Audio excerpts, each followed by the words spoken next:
Hello, Amazing Amphros here with part 8 of my The Legend of Zelda A Link to the Past Minimalist run. In this segment, I am going to be storming Hyrule Castle to defeat the weak and foolish wizard Aghanim, who, in his weakness and foolishness, decided to abduct Zelda after I had already obtained the legendary Master Sword. It's like he hasn't played games before. After the hero gets his super weapon, it's the time the villain should run and hide. If he struck earlier, he may have actually been able to defeat him. But again, this is why Aghanim is a weak and foolish wizard. The castle itself is a pretty simple dungeon, which you're probably getting sick of me saying that all these dungeons are so easy. Maybe you're wondering why I'm even doing this run if I think this game's so easy.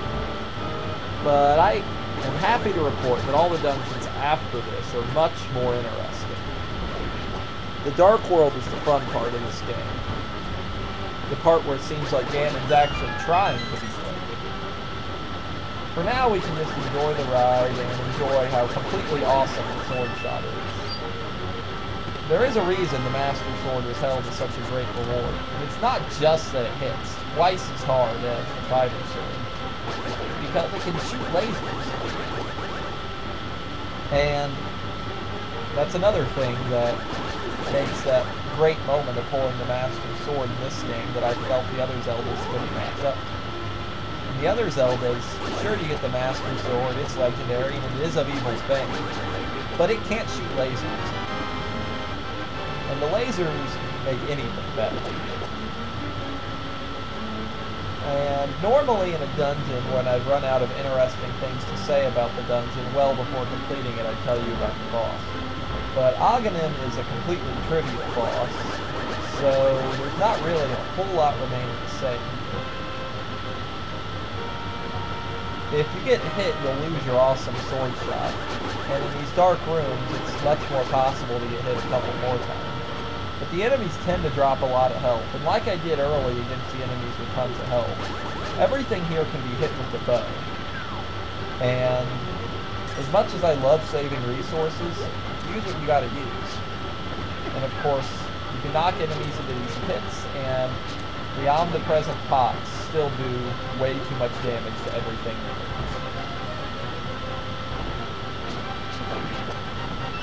And in easy rooms like this, if you've taken a hit like I have, do pick fights.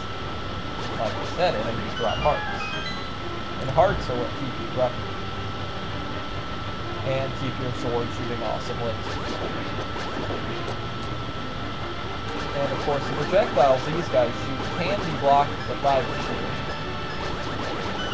Which, even if you plan to lose it later in the game, which I don't really feel it's more minimalist to lose an item to start with. You will still have to have them in.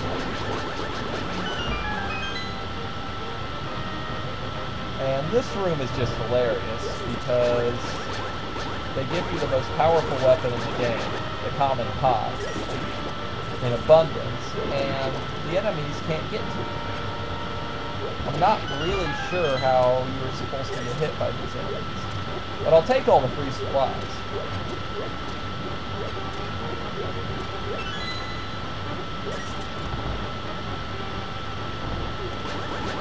And I'm getting kind of close to Aghanim, so I should probably preface the basic strategy of this thing. All you have to know to fight Aghanim is to stand to the side of him and hit the B button. Aghanim has 3 attacks. He shoots the rainbow ball that you can deflect back at him, and it's the only way to hurt him. He shoots the blue ball that, upon either hitting you or a wall, splits into 6 smaller fireballs that cannot hurt him. And he has the lightning attack that he only uses from the top center of the screen when facing straight down, no matter what your position relative to him. Of course, the lightning is one of the most telegraphed attacks in all of gaming, so it's a joke to get hit by it. And standing horizontal to him, unless you mess up and stand too far up or down, his scatter fireball will break in such a pattern so that it won't hit you. The scatter fireball, I think, was intended to stop you from doing exactly what I suggest doing, but they didn't think about making it scatter in a random pattern, so all you have to do is stand at its weak point and it can never hit you. That being said, this fight's basically all luck about how often he decides to shoot his going to be hit fireball. And even if you mess up and get hit by the blue one, it's only one heart, which means you can mess up 5 times and still win, which is an awful lot. This is why, as I've said before and I'll say again, Aghanim is a very weak and foolish wizard. He's not really a good pick to be a major antagonist. And among the Zelda series' legendary tennis bosses, he is the first. And the Laters learned some lessons from him by making their tennis games a little trickier.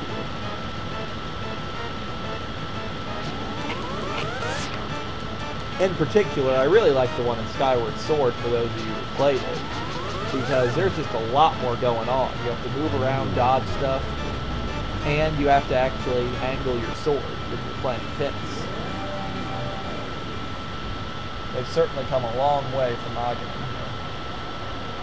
And now Sarah Hasselhasselha contacts me and tells me about the Dark World, and makes a really nasty hoo-hoo mistake when talking about the maidens. I normally wouldn't pick on an old man's grammar, but he's supposed to be some sage. Why is it that all the characters who are supposed to be smart characters in games don't seem to know the difference between who and who? Well, at least this is better than the old men in Zelda 1. They weren't good for much anything other than telling you that the 10th enemy has the bomb, whatever that means.